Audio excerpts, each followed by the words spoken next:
This channel does not promote any violent, harmful, or illegal activities. All content provided by this channel is meant for an educational purpose only.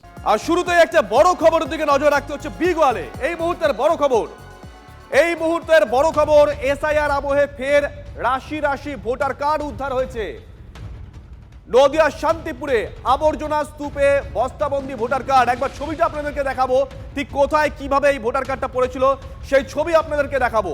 এই দেখুন, NH-12 মানে দক্ষিণবঙ্গ থেকে উত্তরবঙ্গের সংযোগকারী যে রাস্তা, তার ঠিক পাশে শান্তিপুর এলাকায় এই রকম ভাবে এই ভোটার কার্ডগুলো পড়েছিল রাস্তায়। স্থানীয় বাসিন্দারাই প্রথমে দেখতে পান বস্তা বস্তা ভোটার কার্ড।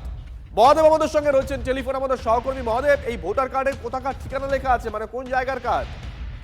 দেখো, যেটা ঠিকানা দেখা যাচ্ছে যে উত্তর চব্বিশ পরগনা এলাকা, যেখানে ঘটনাটি ঘটেছে সেখান থেকে মাত্র কয়েক কিলোমিটারের দূরত্ব কিন্তু উত্তর চব্বিশ পরগনা জেলা, এবং সেখানে থেকেই দেখা যাচ্ছে যে নদিয়া জেলার এই শান্তিপুর থানার উদয়পুরে এই বস্তা বস্তা কার্ড পাওয়া গিয়ে কেন্দ্র করে রীতিমতো চাঞ্চল্য। কারণ আগামী দিন মুখ্যমন্ত্রী মমতা বন্দ্যোপাধ্যায় রয়েছে কৃষ্ণনগর সফর, তার আগেই এই ধরনের কার্ড উদ্ধার, যা প্রথমত পুলিশ দেখতে পায়নি, স্থানীয় মানুষ দেখতে পায়, এবং স্থানীয় মানুষ দেখতে পাওয়ার পর পুলিশকে খবর দেয়, পুলিশ এসে কার্ডগুলি উদ্ধার করে।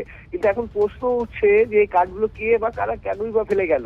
তৃণমূলের পক্ষ থেকে বলা হচ্ছে বিজেপি এই কার্ডগুলো ফেলে গেছে, তার কারণ মুখ্যমন্ত্রী আসবেন, মুখ্যমন্ত্রী আসার আগে একটা চাঞ্চল্য সৃষ্টি করার জন্য, একটা উত্তেজনা সৃষ্টি করার জন্য এই কার্ডগুলি ফেলেছে। তার বিজেপির দাবি এই কার্ডগুলি নির্বাচনের সময় কাজে লাগানো হতো, সেই কার্ডগুলি যেহেতু এসআইআর করা হয়েছে তাই এখন আর সেগুলি প্রয়োজন নেই, তাই এগুলিকে রাস্তার ধারে ফেলে দেওয়া হয়েছে।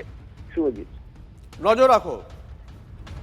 আমরা এই মুহূর্তে যে খবর দিকে নজর রাখছি, NH-12 মানে 12 নম্বর জাতীয় সড়কের ঠিক পাশে শান্তিপুর এলাকায় বস্তা বস্তা ভোটার কার্ড উদ্ধার হয়েছে। যে ছবি আপনাদেরকে আমরা দেখাচ্ছি, স্থানীয় বাসিন্দারাই প্রথমে এই ভোটার কার্ড দেখতে পান। ভোটার কার্ডের ঠিকানা রয়েছে উত্তর চব্বিশ পরগনার বিভিন্ন জায়গার।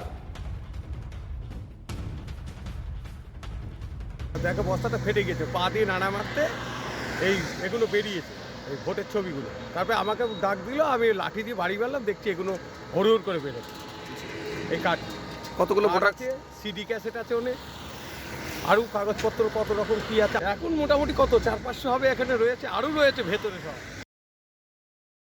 মমতা বন্দ্যোপাধ্যায় আগামীকাল নদিয়া জেলায় আসছে, তার আগে এই 12 নম্বর জাতীয় সড়ক দিয়ে যেহেতু মাননীয় মুখ্যমন্ত্রী মমতা বন্দ্যোপাধ্যায় যাবে, যার জন্য এই অন্য জেলার থেকে এই সব ভোটের আই কার্ড নিয়ে এসে অন্তত বিজেপির কারসাজি তারা এখানে ফেলে মাননীয় মুখ্যমন্ত্রী মমতা বন্দ্যোপাধ্যায়কে হেয় করার একটা চেষ্টা চলছে। বস্তাবন্দি এপিক কার্ড আজকে পাওয়া গেল কোথায়? তৃণমূলেরই পঞ্চায়েত, নবলা পঞ্চায়েত এলাকায়, এই আপনার নদিয়াতে।